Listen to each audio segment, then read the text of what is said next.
bienvenue dans le Flash Info de ce dimanche 8 novembre. Merci d'être avec nous sur RTI 1. En 2016, la journée du manuscrit francophone va se tenir en Côte d'Ivoire. Le pays a demandé à ce que cette journée soit inscrite à l'agenda officiel de l'UNESCO. Une façon de légitimer cet événement littéraire inédit et de l'étendre à toutes les langues en 2016.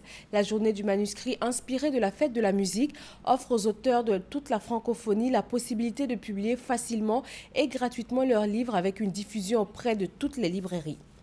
Dans le district sanitaire de Mans, les enfants atteints de malnutrition sont désormais pris en charge par une unité thérapeutique nutritionnelle.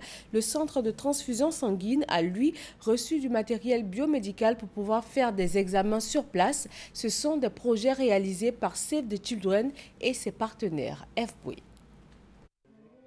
Dame Victoire Do peut rentrer chez elle dans son village situé à 30 km de Mans avec son petit garçon âgé de 3 ans. Elle a séjourné à l'unité nutritionnelle thérapeutique UNT du CHR de Mans avec son fils qui souffrait d'une malnutrition. Mon enfant était malade, ça était fini, on dit d'envoyer à Mans. Je suis venue, on a bien traité. Comme Victoire Do, de nombreuses mères viennent ici à l'UNT pour la prise en charge de leurs enfants atteints de malnutrition aiguë sévère. Une action rendue possible grâce à l'ONG internationale Save the Children et son partenaire Odafem, sous financement de SIDA CSO. Un appui au district sanitaire de Mans et environ visant à améliorer l'état nutritionnel des femmes enceintes, des femmes allaitantes et des enfants de 0 à 5 ans. Un bâtiment entièrement réhabilité et équipé remis aux autorités administratives. Une bouffée d'oxygène pour de nombreux enfants atteints de malnutrition en provenance de plusieurs régions. L'unité nutritionnelle et thérapeutique que nous tenons ici, ça veut être l'unité de référence, de toute la région. Mais je veux dire que notre aura a dépassé la région du Tonkoui. Des enfants en provenance de Touba, en provenance d'Odiéné. Et mes collaborateurs ont pu me souffler que monsieur le directeur, on a une fois reçu, plus d'une fois déjà, une dame en provenance d'Abidjan avec enfants malnutris et il y a eu du succès ici.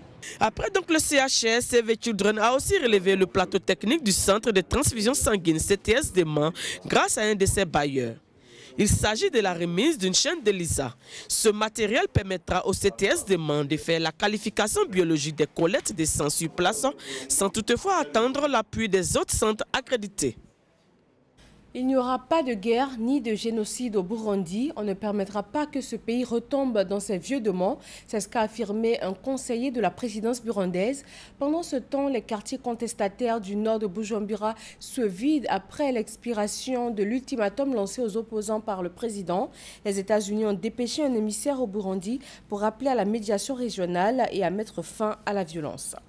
Elles ont émis des doutes sur ses capacités à diriger l'Algérie.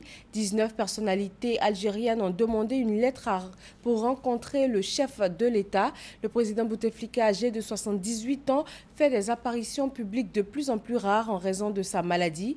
Il a été victime en 2013 d'un AVC qui a affaibli sa mobilité et sa faculté d'élocution. Ses opposants n'hésitent pas à parler de vacances du pouvoir. Dans le sud-est du Niger, plus de 47 000 personnes ont fui leur village depuis février en raison des attaques de Boko Haram. À la date du 30 septembre, l'ONU a constaté une crise sécuritaire très aiguë et recensé 62 attaques de Boko Haram ou des combats avec l'armée nigérienne dans la zone. Une semaine après le crash de l'A321, l'Égypte ne confirme pas la thèse d'un attentat à la bombe. Le Royaume-Uni et les États-Unis ont évoqué la piste d'une bombe à bord de l'avion qui devait rallier Saint-Pétersbourg. Et la Russie, d'abord restée prudente face à la thèse d'un attentat, a ordonné la suspension de ses vols civils vers l'Égypte. La Russie a annoncé ce samedi l'envoi immédiat de 44 avions vides pour récupérer ses touristes. Ils sont des milliers à être bloqués en Égypte depuis l'arrêt des vols réguliers entre les deux pays en raison du crash. 30 millions de Birmans appelés aujourd'hui aux urnes pour choisir leurs parlementaires. Premières élections libres depuis un quart de siècle. Les enjeux sont importants puisque le Parlement devra ensuite désigner le président. Le parti de la célèbre Aung San Suu Kyi part favori. Et pour la première fois en Birmanie, le pouvoir a autorisé plus de 10 000 observateurs. Voilà pour ce bref point de l'actualité. Le journal, c'est à 13 h sur RTI 1. Merci de rester avec nous.